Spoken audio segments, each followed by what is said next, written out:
You are walking home from work on a January evening, the cold touch of the winter breeze motivating you to get back to your nice and warm home. After a few dozen meters, you've made it to your doorstep.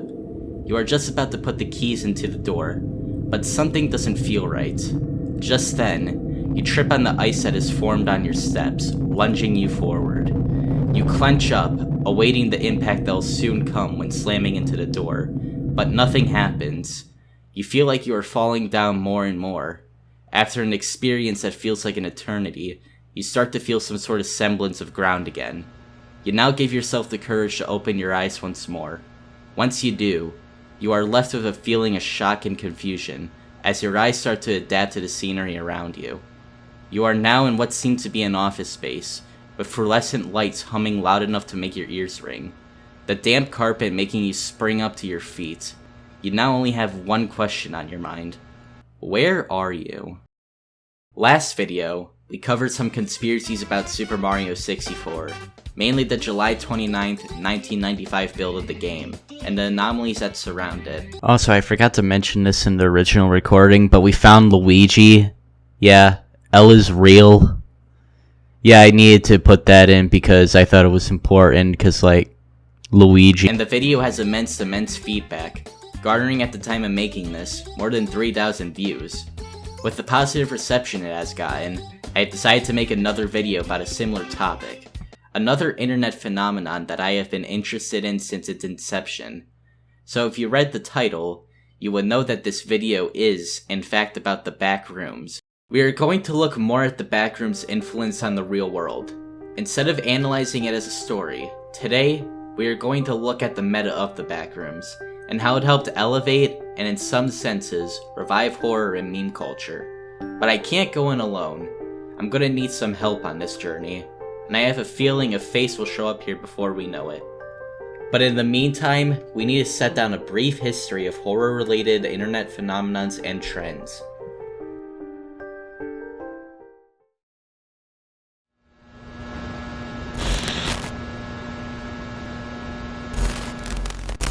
The earliest and most popular internet trend revolving around this form of media had to be screamers in the early 2000s.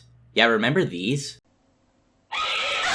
They were a popular form of pranking people into a false sense of security, to then get an unexpected jump scare. By far the most popular example of this would be the Scary Maze game from 2004. Developed by a man named Jeremy Wintroud, sorry if I butchered that, he made a fairly simple game about trying to get through a maze, as the title would suggest, with at the end being a jump scare. In fact, this guy has made some of the most infamous screamers that exist on the internet. This would continue to be a good and reliable prank to be used to scare people up to the 2010s, where the trend of screamers started to fizzle out. But around the same time, a Something Awful user who went by the name Victor Surge started posting the first images of the widely known Slender Man.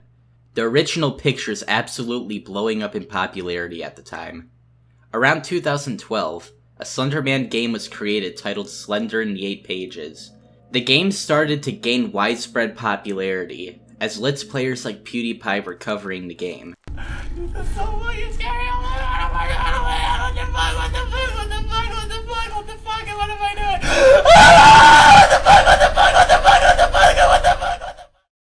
As more of these games came out, it seemed like the old style of speculation through stories and images was thrown out in favor of games about the subject. The older style feeling way more grounded in reality and immersive. This old concept is what brings us to a more present day, specifically May 12th, 2018.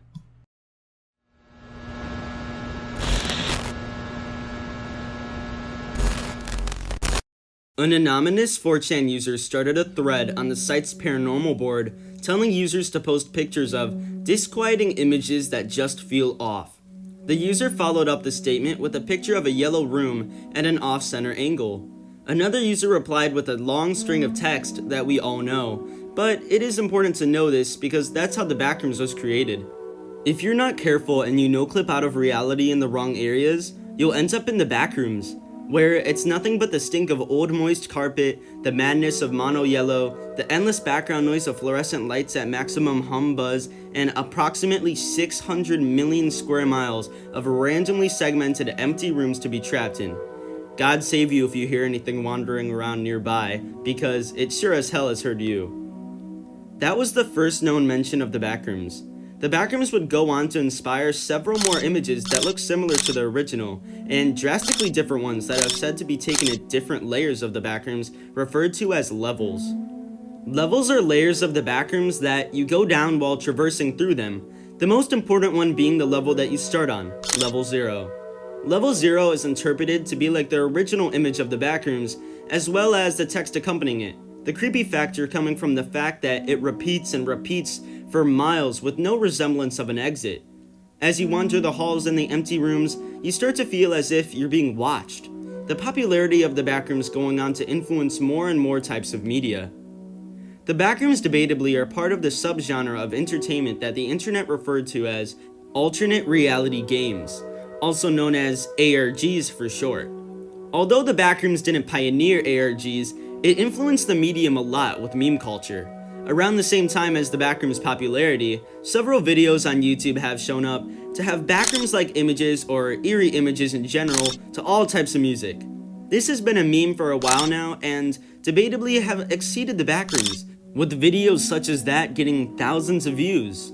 The reason why these videos come off as so eerie is because it plays into all types of phobias and just general feelings. Mainly claustrophobia and autophobia, the fear of small/tight spaces and the fear of isolation respectfully. The Backrooms also plays off the feeling of kenopsia, a feeling that plays on emotions you feel when you see places that are usually filled with people completely empty. Different examples of these outside of the Backrooms would be art pieces known as liminal spaces. These certain atmospheres can make these places seem as though you've been there before, or like when you were really young, a location that you visited once in a dream.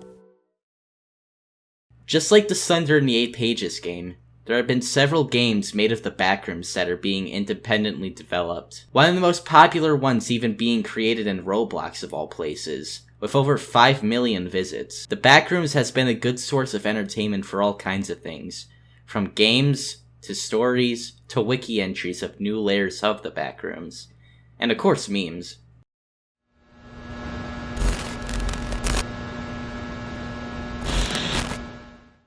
So in conclusion, where are we today? As of now, the most relevant thing regarding the Backrooms is the location of the original Backrooms image, with David being the one leading the search. Many theories have been presented of where the Backrooms image may be taken at, and there have been a lot of interesting leads so far. The search as of now is still ongoing. The impact the Backrooms has had on internet culture was important. Without it, subgenres of memes and just general entertainment wouldn't exist or wouldn't have been revitalized. I feel that liminal space art pieces would not be as appreciated as they are today without the Backrooms influence, and I think it will be something to remember in the future. Hello everyone, as we get the outro going, I want to give a huge thank you to DavidCrypt for agreeing to do this collab with me. I will leave a link in the description to his YouTube channel, and a playlist to all of his Backrooms and liminal space content that you can watch. You should really subscribe to him if you liked this video. So that's it. But before I go, I would like to tell you all that I already have another video in the works, so stick around for the next upcoming weeks, because I am probably about to drop my most ambitious project yet. So see you all, and make sure you stay tuned. Also, I just want to give a really big thank you to you guys for helping me reach 100 subscribers in such a short time. I know it isn't that much, but I'm really proud we were able to reach this milestone, since not even 2 weeks ago I had less than 40 subs. So thank you guys so much for this, and I hope I keep growing in the future. Better catch me, Roger.